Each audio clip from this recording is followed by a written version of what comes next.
Hey guys, Real111T. This is going to be a follow-up video on my everyday carry power supply. A while back I did a huge sort of a series of videos on the 5-volt power supplies that I had set up in 3 different kits. I had an everyday carry kit, I had a larger kit, and I had a get out of Dodge sort of kit with solar components and the ability to charge every kind of battery that I would possibly need. Okay, so if you want to learn about those, go back and watch them. The everyday carry kit seemed like it was getting a little bit too big to carry. It had a 13,000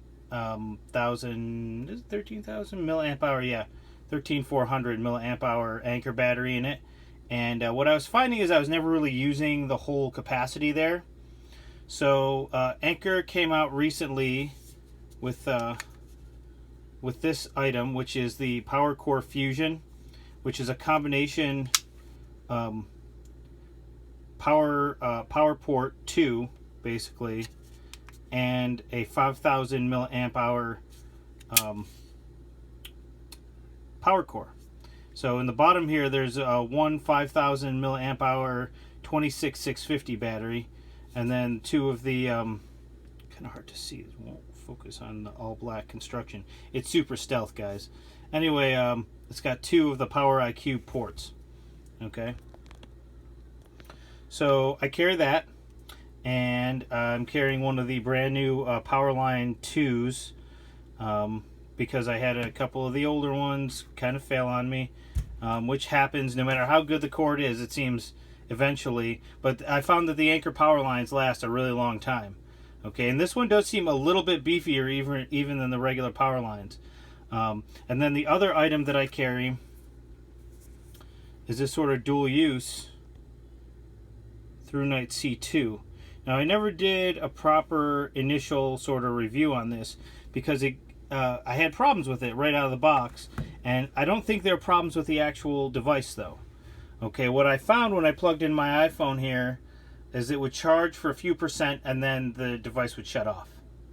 So I was displeased with that, obviously, and I contacted Thrunite, and they offered a couple different solutions. First of all, right off, they gave me return authorization numbers because I wasn't pleased if I wanted to send the item back. But they also suggested that I might try using the OEM cord, the actual Apple cord, instead of the Anker powerline cord. So I did that, and lo and behold, it started working, which is kind of annoying though, because most of my cords I had switched to the power lines in all of those kits that I described. So that kind of made it not really compatible with the system. Well, I'm pleased to report that this Anker Powerline 2 works great.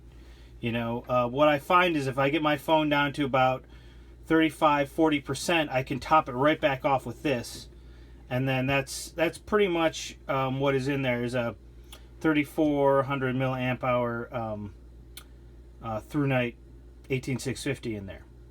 So between the two, I've got a 5,000 milliamp hour battery here, and then another 3,400 milliamp hour battery there. And you know, my flashlight is the Egg Tactical A1 here, which takes an 18650. So the battery from here could go in there and charge my phone, or if my flashlight wore out, I could charge this battery directly with the USB cable, but I could also take the 3,400 milliamp hour battery out of there and put it in here for an instant power up, basically, if I'm carrying around the Thrunite fully charged.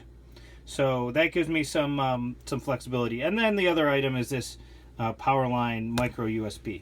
So basically 2 cords, 2 power banks, and I can charge my phone, I can charge my flashlight. I lose some of the capability that was in that EDC kit, if you remember.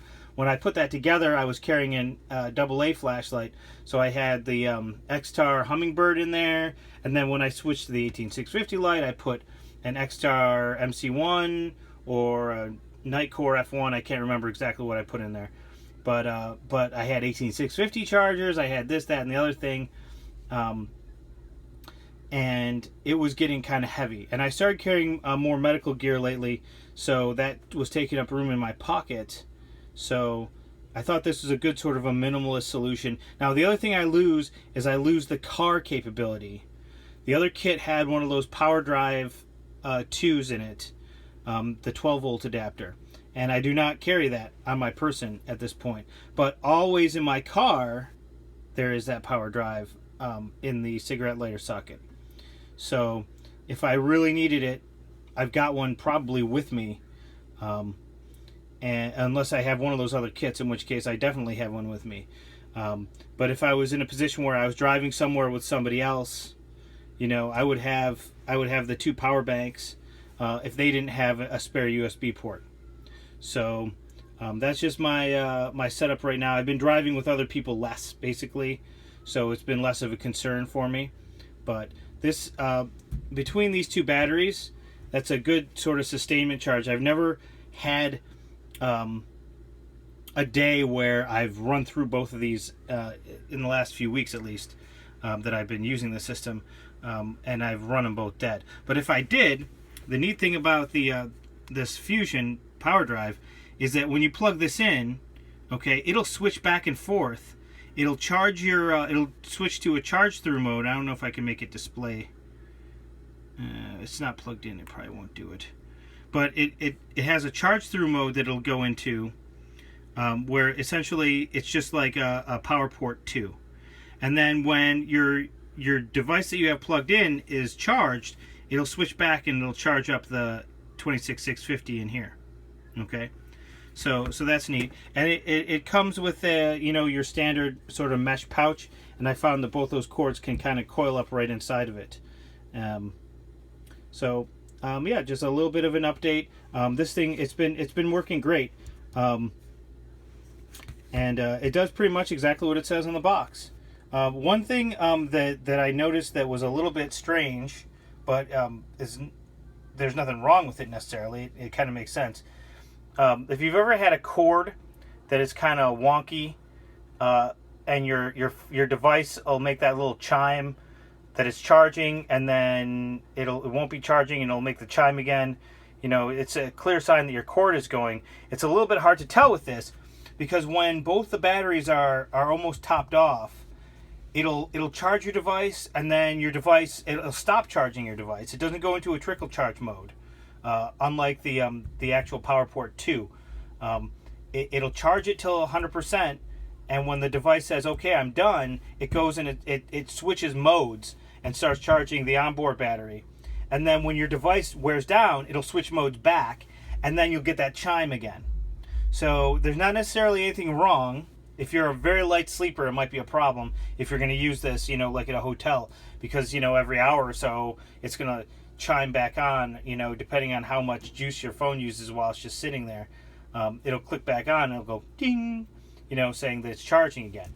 But there's nothing necessarily wrong with the system. It's just what it's doing. Instead of having a trickle charge, it charges, it stops, and then it goes back and forth. Okay, so it'd be cool if it could do both at the same time, when it's plugged in. But I'm not an electrical engineer, so maybe something for Big Clive to look at, to see how it works.